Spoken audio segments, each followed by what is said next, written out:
தெரியாமல் ஒருத்தர் நிற்கிறவரை மீண்டும் மீண்டும் நீ செல்ஃபிக்குள்ளே கொண்டு வர வச்சு நீ உள்ளே போய் நீ இடிக்கிற மாதிரி அதை எடுத்துட்டு அப்புறம் என்ன இருக்குது? ஆம்பளைங்க ஏன் வந்து இடிக்கிறாங்க? நீ ஏன் வந்து கூட்டத்தான பஸ்ஸில் போய் நிற்கிற? நீ ஒரு வார்டு மெம்பராக இருக்க, உனக்கு பைக் இல்லையா? அதே பஸ்ஸில் ஃபஸ்ட்டு ஒரு பொண்ணுக்கு நடந்தது, அதனால தான் நான் செல்ஃபி எடுக்க ஆரம்பித்தேன். அதெல்லாம் வந்து கட்டுக்கதை. அந்த பொண்ணு ஏன் ரியாக்ட் பண்ணலை? ஏன் அந்த பொண்ணு கூட வா நீ நானும் சேர்ந்து நிற்போம், நீ சண்டை போடு, நான் கூட நிற்கிறேன்னு ஏன் சொல்லலை?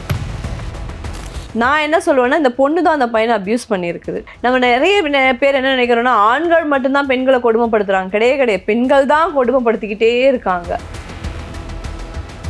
பொறுக்கி ஆம்பளைங்க இருக்காங்க, இல்லைன்னு சொல்ல மாட்டேன். ஆனால் தப்பே செய்யாத ஒருத்தரை குற்றவாளி ஆக்கினது மட்டும் இல்லாமல் ஒரு கொலைக்கு ஆளாக்கப்பட்டிருக்கிறது அப்படிங்கிறது வந்து மிகப்பெரிய, எனக்கு தெரிஞ்சால் மிகப்பெரிய தண்டனை கொடுக்கணும் அவளுக்கெல்லாம். போலீஸ் ஸ்டேஷன் பெண்களுக்கு தான் பாதுகாப்பு கொடுப்பாங்க, கோர்ட்டு பெண்களுக்கு ஆதரவாக தான் சட்டம் இருக்குது, பொதுமக்கள் ஆண்களுக்கு எதிராக தான் பேசுவாங்க, பெண்களுக்கு ஆதரவாக தான் பேசுவாங்கன்னு இருக்கு இல்லையா? இந்த மாதிரி ஜென்மங்கள்னால முழுக்க எல்லா பெண்களுமே என்னை உட்பட சொல்கிற அளவுக்கு ஆயிடுச்சு. ஏன்னா எந்த பெண்ணுமே உண்மையாக இல்லையோங்கிற அளவுக்கு ஒரு கேள்விக்குறிக்கு இன்றைக்கி நம்மலாம் தள்ளப்பட்டுட்டோம். நீயும் அப்படி தானே அப்படின்னு ஒரு கேள்வி அடுத்து இது ரீசன்ட் இருக்கே அப்படின்னு சொல்கிறதுக்கு ஆயிடுச்சு. அந்த பொண்ணோட கால் இவரோட காலை வச்சு அவர் படுத்திருக்காரு, அந்த பொண்ணு உட்காந்துருக்கு, அந்த காலை வச்சு இப்படி பண்ணிகிட்டே இருக்காரு. இந்த பொண்ணு பார்த்துட்டே இருக்குது, நாங்கள் ஆப்போசிட்டில் இருக்கோம், நாங்களும் பார்க்குறோம். எனக்கு கோபம் வந்து சப்புன்னு முதுகில் அடிச்சிட்டேன் நான்.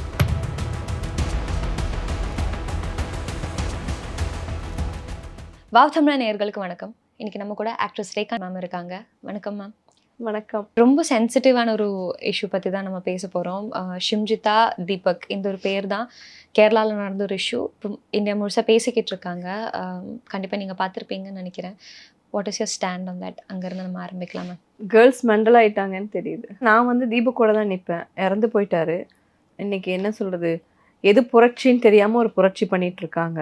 ரொம்ப கேவலமாக, அதாவது விலங்குகள் கூட மனிதர்களை ஒப்பிடாத அளவுக்கு அவங்களுடைய மனநிலை மாறி போச்சுங்கிறதுல என்ன சொல்கிறது, ஷிட் அப்படின்னு சொன்னால் கூட அதை தகும். அந்த அளவுக்கு மோசமான ஒரு மனநிலை கொண்ட ஒரு பெண்ணா அப்படின்னு கேட்கும்போது எனக்கெல்லாம் உடம்பு கூசுது. நானும் ஒரு பெண்ணாக இருக்கிறதுல இப்படிப்பட்ட பெண்கள் கூட நமக்கு ஒரு நானும் பெண் தானா அப்படின்னு ஒரு கேள்வி இருக்கு, அந்த மாதிரி தோணுது. இப்போது ஸ்ட்ரெயிட்டாகவே நம்ம எடுத்து பேசும்போது ரெண்டு சைட் பேசணும். ஒன்று, அந்த பொண்ணு வீடியோ எடுக்கும்போது நிஜமாவே அந்த பொண்ணுக்கு அந்த மாதிரி அப்யூஸ் நடந்திருக்கா? ஏன்னா அவங்க இந்த வீடியோ போட்டதுக்கு நான் ரொம்ப சிம்பிளாக கேட்குறேன். நீங்கள் பைக்கில் போகிறீங்க, பைக் ஓட்டும்போது ஒரு பள்ளத்தில் வண்டி நிற்குது, உங்களை தெரியாமல் நீங்கள் மல்டி விழுறீங்க, என்ன பண்ணுவீங்க? செல்ஃபி எடுப்பீங்களா, இல்லை அந்த வண்டியிலேருந்து எட்டி குதிப்பீங்களா, இல்லை அந்த வண்டி எடுக்க பார்ப்பீங்களா, இல்லை யாருக்கிட்ட ஹெல்ப் கேட்பீங்களா? ஸோ நம்ம ஆப்வியஸ்லி என்ன பண்ணுவோம், ஃபஸ்ட்டு அதுலேருந்து மீள பார்ப்போம். நம்மளை சுற்றி இருக்கவங்க செல்ஃபி எடுப்பாங்க. ஸோ நம்மளை ஒருத்தர் அப்யூஸ் பண்ணுறாரு, அது கண்ணால் பண்ணலாம், பேச்சால் பண்ணலாம், வார்த்தைகளால் பண்ணலாம், அவனுடைய செய்கைகளால் பண்ணலாம், எதில் வேணாலும் அவன் பண்ணலாம். அப்போது ஒருத்தர் நம்மளை குறுகுறுன்னு பார்க்கும்போதே நமக்கு தெரிஞ்சிடும் இவனோட பார்வை வந்து சரியில்லைன்னு. அப்போவே நம்ம வந்து சப்புன்னு ஒன்று அடிக்கணும். அவ்வளோ பெரிய ஒரு பொண்ணு தன்னுடைய மார்பகத்தில் கை வைக்கிறாங்கன்னு அவள் வந்து செல்ஃபியில் காட்டும்போது செருப்பை கழட்டி அடிச்சிருக்கலாமே. அப்போது இந்த செல்ஃபி வீடியோ எடுக்கிறது எது? அவருக்கு ஒன்றுமே தெரியாது பாவம். அவருக்கு பின்னாடி செல்ஃபி எடுக்கிறாங்களா, ஒரு பொண்ணு நிற்குதா, ஒரு பையன் நிற்குதா, எதுவுமே தெரியாமல் தீபக் நின்றுட்டுருக்காரு. அந்த முகத்தை பார்த்தாலே தெரியும், பொறுக்கி ஆம்பளைங்க இருக்காங்க, இல்லைன்னு சொல்ல மாட்டேன். ஆனால் தப்பே செய்யாத ஒருத்தரை குற்றவாளி ஆக்கினது மட்டும் இல்லாமல் ஒரு கொலைக்கு ஆளாக்கப்பட்டிருக்கிறது அப்படிங்கிறது வந்து மிகப்பெரிய, எனக்கு தெரிஞ்சால் மிகப்பெரிய தண்டனை கொடுக்கணும் அவளுக்கெல்லாம். அதாவது என்ன சொல்கிறது, கேவலமான மலையாளத்தில் நிறைய கெட்ட வார்த்தையெல்லாம் இருக்குது. அத்தனை கெட்ட வார்த்தையிலையும் ஆண்களும் பெண்களும் திட்டிகிட்டே இருக்காங்க. அதெல்லாம் போதாது. தப்பு செய்யலாம், ஏன் எஸ்கேப் ஆகி ஓடணும்? எனக்கு தெரிஞ்சு இப்போ வர நியூஸ் வந்து அவங்க ஏதோ வெளிநாட்டுக்கு பயணம் பண்ணிட்டாங்க, அல்லது வெளியூருக்கு ஓடி போயிட்டாங்க, ஒளிஞ்சிருக்காங்க அப்படின்னு. ஏன் பண்ணணும்? ஃபேஸ் பண்ண வேண்டியது தானே. ஸோ இது என்னென்னா கெட்ட விதமான மோகம். நம்மளை 4 பேர் பார்க்கணும், நம்மளை 4 பேர் ரசிக்கணும், குறுக்கு வழியில் முன்னேறுறதுன்னு சொல்லுவாங்களா, அந்த மாதிரி ஒரு கீழ்த்தரமான புத்திகள், கீழ்த்தரமான எண்ணங்கள், கீழ்த்தரமான சிந்தனை, இதனுடைய வெளிப்பாடு தான் இந்த மாதிரி அசிங்கங்கள் நடக்கிறது. இது ஃபஸ்ட் டைம் கிடையாது. ஆனால் இது மாதிரி ஒரு சோஷியல் மீடியாவில் எனக்கு தெரிஞ்சு ஃபஸ்ட் அது இந்த மாதிரி இஷ்யூஸு நிறைய இருக்கும். ஆனால் சோஷியல் மீடியாவில் இவ்வளோ கேவலமான இஷ்யூவாக நான் வேற எதுவும் பார்த்ததே இல்லை. இவங்க வீடியோ எடுக்கிறாங்கிறது இப்போ ஜென்ரலாக எல்லா பெண்களும் பண்ணுற ஒரு விஷயம். இப்போ இந்த மாதிரி அப்யூஸ் பண்ணுறாங்கன்னா வீடியோ எடுத்து அவங்க என்ன பண்ணுறாங்கன்னு லைக் அந்த லிமிட் தாண்டுற வரைக்கும் வீடியோ எடுத்து அந்த டைம்ல ரியாக்ட் பண்ணிடுவாங்க. அடிக்கிறதோ அந்த ஸ்பேஸ்ல பண்றது ஒன்று இருக்கு. எல்லாருமே சொல்ற விஷயம், நீ அப்படி வீடியோ எடுக்கிற உனக்கு அப்படி அப்படி இருக்குன்னா நீ அந்த இடத்துல ரியாக்ட் பண்ணி இருக்கணும். ரியாக்ட் பண்ற மாதிரி வீடியோ எடுத்திருந்தா கூட மேபி நம்மளால நம்ப முடியுமா இருக்கும். இது அப்படி ஒண்ணுமே இல்லை. நீ தான் போய் நிக்கிற, அந்த செகண்ட் கிளிப்ல வருது, நீ தான் அவங்க கிட்ட போய் நிக்கிறேங்கிற ஒரு விஷயம். இவங்க இந்த போஸ்ட் போட்டதுக்கு அப்புறம் இன்னொரு ரீல் போட்டிருந்தாங்க. அவங்க சைக்காலஜிஸ்ட் போல மேம், சைக்காலஜிக்கல் டேர்ம்ஸ்லாம் யூஸ் பண்ணி போட்டதுல இதுக்கு முன்னாடி இதே மாதிரி ஒரு பொண்ணை லைக் அதே பஸ்ல இன்னொரு பொண்ணை அவர் பண்ணாரு. அதை தடுக்கிறதுக்காக அதுக்கப்புறம் நான் வீடியோ எடுத்தேன். இந்த மாதிரி தான் இந்த ஒரு ஆங்கிள் போகுது. ஸோ டிஃப்ரெண்ட் ஒப்பீனியன்ஸ் இருக்கு இல்லையா?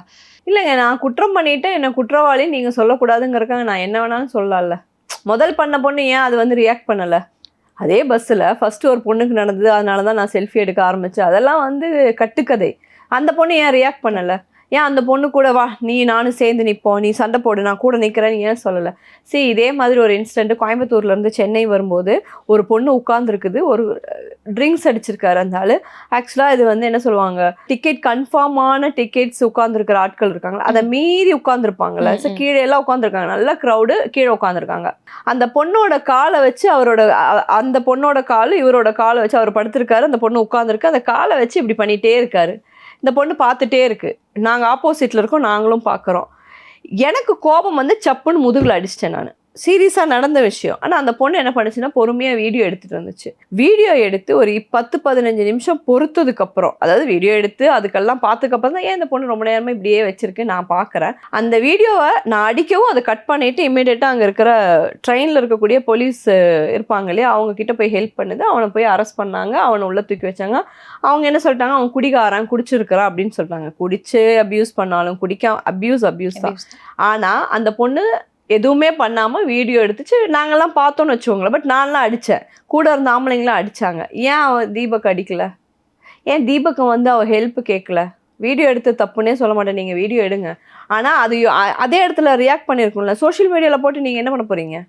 இல்லைன்னா அவங்க வீட்டுக்கு அனுப்பியிருக்கலாம்ல. இல்லை அவனுக்கே உன் நம்பரை கூட, இது பாரு நீ பண்ணியிருக்க பாரு. இல்லை போலீஸ் ஸ்டேஷனில் கொண்டு போய் கொடுத்துருக்கலாம், கோர்ட்டில் சப்மிட் பண்ணியிருக்கலாம்.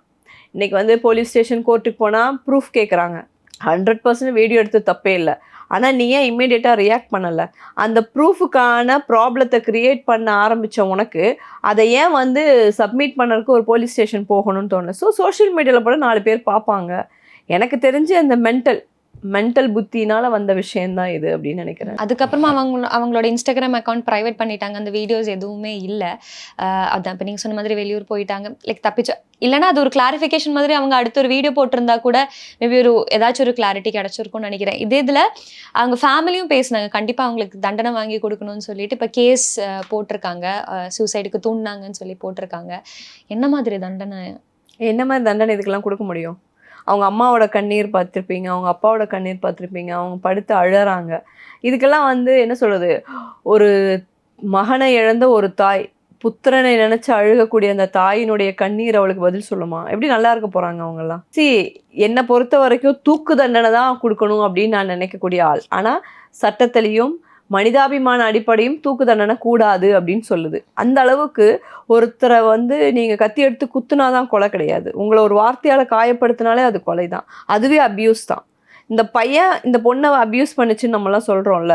நான் என்ன சொல்லுவேன்னா, இந்த பொண்ணு தான் அந்த பையனை அப்யூஸ் பண்ணியிருக்குது. ஸோ நம்ம நிறைய பேர் என்ன நினைக்கிறோன்னா, ஆண்கள் மட்டும்தான் பெண்களை கொடுமைப்படுத்துகிறாங்க. கிடையாது, பெண்கள் தான் கொடுமைப்படுத்திக்கிட்டே இருக்காங்க. அதனால தான் முழுக்க அவங்க ரொம்ப சேஃப். அதாவது என்னன்னா, போலீஸ் ஸ்டேஷன் பெண்களுக்கு தான் பாதுகாப்பு கொடுப்பாங்க, கோர்ட்டு பெண்களுக்கு ஆதரவாக தான் சட்டம் இருக்கு, பொதுமக்கள் ஆண்களுக்கு எதிராக தான் பேசுவாங்க, பெண்களுக்கு ஆதரவாக தான் பேசுவாங்கன்னு இருக்கு இல்லையா. இந்த மாதிரி ஜென்மங்கள்னால முழுக்க எல்லா பெண்களுமே என்னை உட்பட சொல்ற அளவுக்கு ஆயிடுச்சு. ஏன்னா எந்த பெண்ணுமே உண்மையா இல்லையோங்கிற அளவுக்கு ஒரு கேள்விக்குறிக்கு இன்னைக்கு நம்மலாம் தள்ளப்பட்டுட்டோம். நீயும் அப்படிதானே அப்படின்னு ஒரு கேள்வி அடுத்து இது ரீசன்ட் இருக்கே அப்படின்னு சொல்கிறதுக்கு ஆயிடுச்சு. ஸோ அவங்க சைக்காலஜி படித்தாங்களா நமக்கு தெரியாது. அவங்க ஒரு வார்டு மெம்பராக இருந்திருக்காங்கன்னு சொல்கிறாங்க. எப்படி இருந்திருக்கும்? இஸ்லாமிய குடும்பங்கள் மீது ஒரு பெரிய மரியாதை இருக்கும் இல்லையா. அந்த பெண்கள் பெரும் போராட்டத்துக்கு அப்புறம் தான் அவங்க வெளியே வர முடியும். அவங்க மேலே ஒரு பெரிய மரியாதை இன்னைக்கு வரைக்கும் எனக்கு இருக்குது. எவ்வளோ கஷ்டப்பட்டு ஒரு வீட்டை தாண்டி அவங்களுடைய ஆடைகளை எல்லாம் வந்து அப்புறப்படுத்தி தன்னை ஒரு பெரும் அடையாளமாக காட்டுறாங்க. அந்த அடையாளத்தை கூட அதே சமூகத்தை சேர்ந்த பெண்கள் அவ்வளவு கேவலமா திட்டுற அளவுக்கு இருக்குன்னா என் கையில எல்லாம் கிடைக்கல, தப்பிச்சிட்டான்னு நினைச்சுக்கிறேன். இதனால என்ன சந்தோஷம் உனக்கு கிடைக்குது? இதனால நீ வந்து எத்தனை பாவங்களை சம்பாரிச்சிருக்கிற, எத்தனை பேருடைய வயிற்றெரிச்சலை சம்பாரிச்சிருக்கிற. ஏன் இந்த சமூகம் இவ்வளவு கேவலமா நீங்க டான்ஸ் ஆடுறீங்க, அது உங்க டேலண்ட்.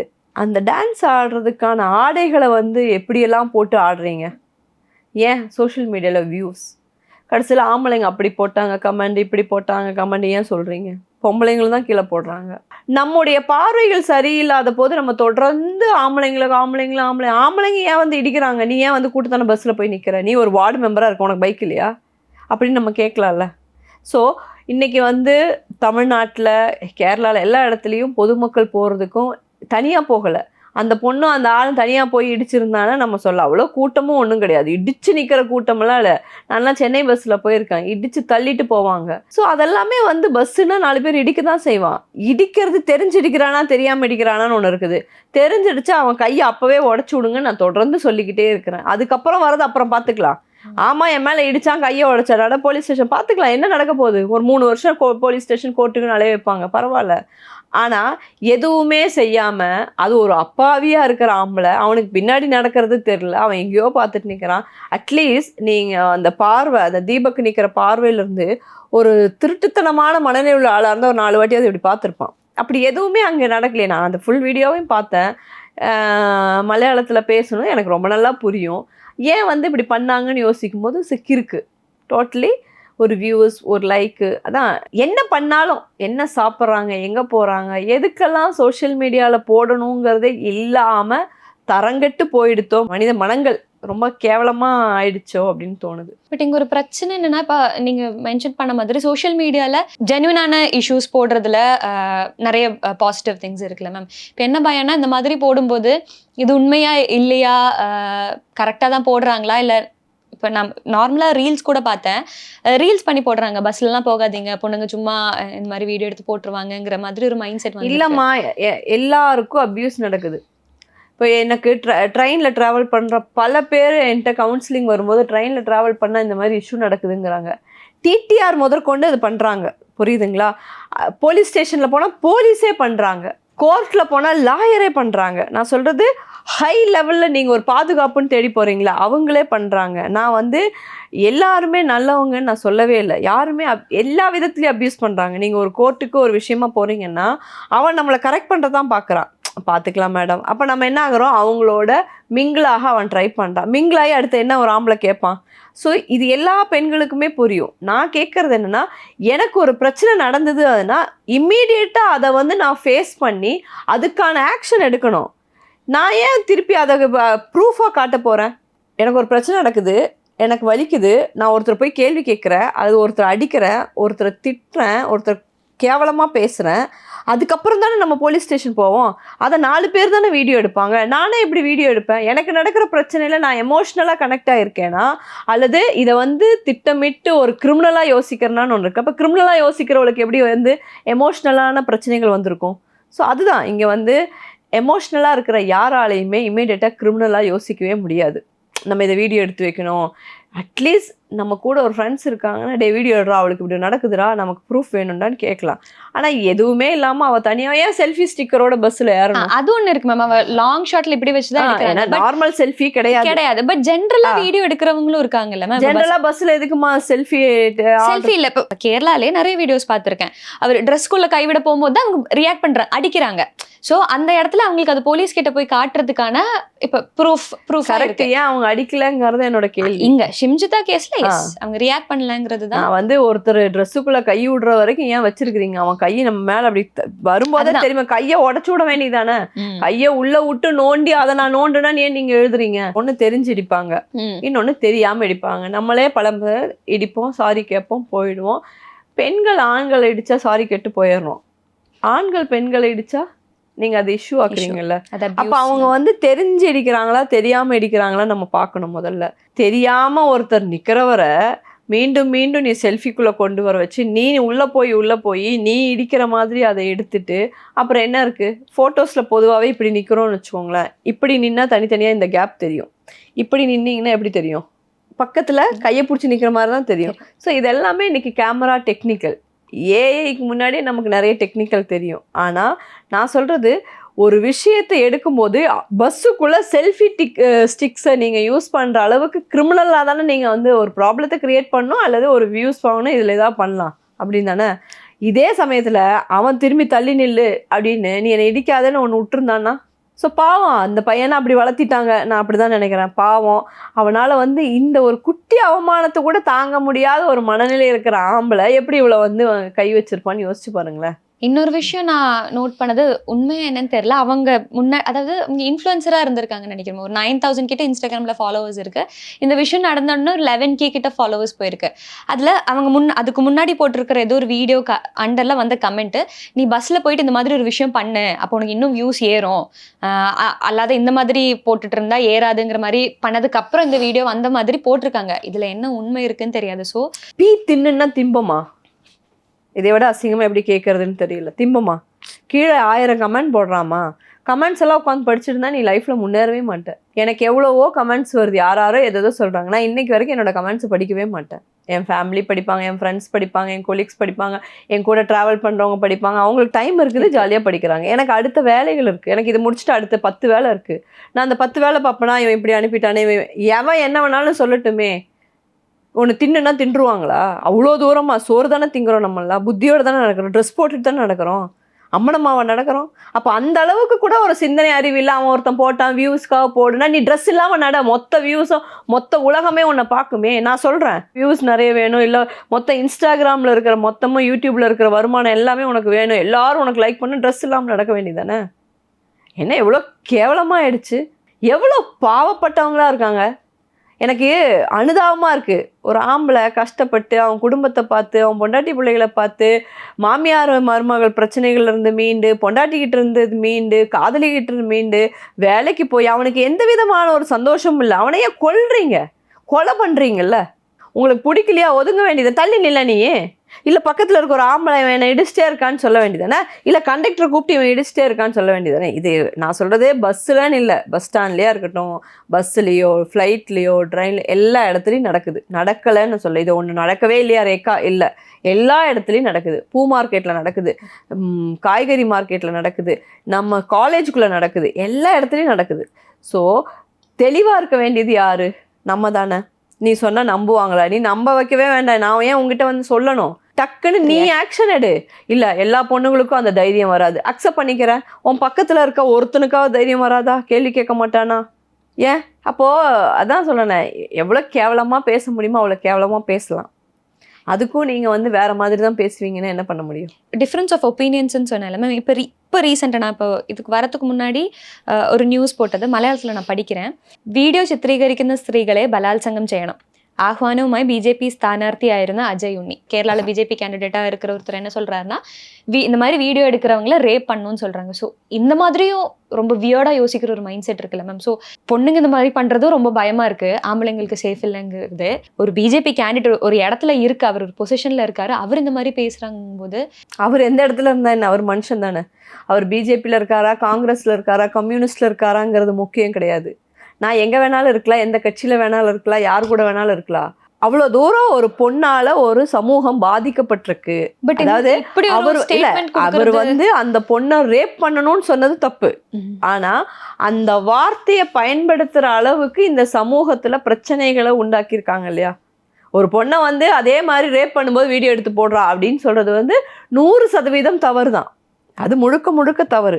ஆனால் ஒரு பொண்ணை அப்படி எடுத்து போடுன்னு சொல்கிற அளவுக்கு யார் உருவாக்கியிருக்கா? பெண் தானே உருவாக்கியிருக்காங்க. ஏன் அதை பண்ணணும்? நீ சேஃபான உண்மையாக சொல்கிறேன், அந்த ஆளால், அதாவது தீபக்கால் இந்த பொண்ணுக்கு ஒரு பிரச்சனை வந்து இருந்ததுன்னா நம்ம எல்லாரும் இன்றைக்கி அவங்க கூட நின்று இருப்போம். இன்றைக்கி ஏன் தீபக்கு கூட நம்ம நிற்கிறோம்? எது புரட்சின்னு தெரியாமல் ஏன் பெண்கள் புரட்சி பண்ணுறீங்க? நான் வந்து ஒரு ஃபெமினிஸ்ட்டுன்னு சொல்லியிருக்காங்க ஏதோ ஒரு இடத்துல. அவங்க ஃபெமினிஸ்டா? நீங்கள் சொல்லுங்கள். எது ஃபெமினிசம்? ஆண்களை எதிர்க்கிறதா, ஆண்களை அவமதிக்கிறதா, ஆண்களை அசிங்கப்படுத்துறதா? கிடையாதே. ஆண்களோடு சேர்ந்து உயர்த்துவது தானே. பெண்கள் படிக்கணும், பெண்கள் எழுதணும், பெண்கள் சுயமாக நிற்கணும். நீ சுயமாக நிற்கிற, எப்படி சுயமாக நிற்கிற? அசிங்கமான செயல்கள் செய்யறதுனாலயா? கிடையாதே. எவ்வளவோ நல்ல விஷயம். 4 பேருக்கு அதே பஸ்ஸில் 4 பேரை நீங்கள் தள்ளி இல்லைங்க கரெக்ட் பண்ணுங்க கரெக்ட் பண்ணுங்கன்னா நான் சொல்றது அது வேற, நீங்க எல்லாம் தப்பு தப்பா புரிஞ்சுக்குவீங்க. லைனா நிக்க வைக்கலாம் அல்லது சரியா நிக்க வைக்கலாம், சரியா பண்ணலாம். அதை விட்டுட்டு நீங்க தப்பான ஒரு கண்ணோட்டத்தோட யாரோ ஒருத்தவங்க சொன்னாங்கங்கிறதுக்காக இது பண்ண முடியுமா? ஸோ என்ன சொல்றது, எவ்வளவு அசிங்கமா இருக்குன்னு சொல்றதை விட எவ்வளவு அசிங்கமா சொசைட்டி இருக்குன்னு எனக்கு என்ன கேவலமா இருக்கு.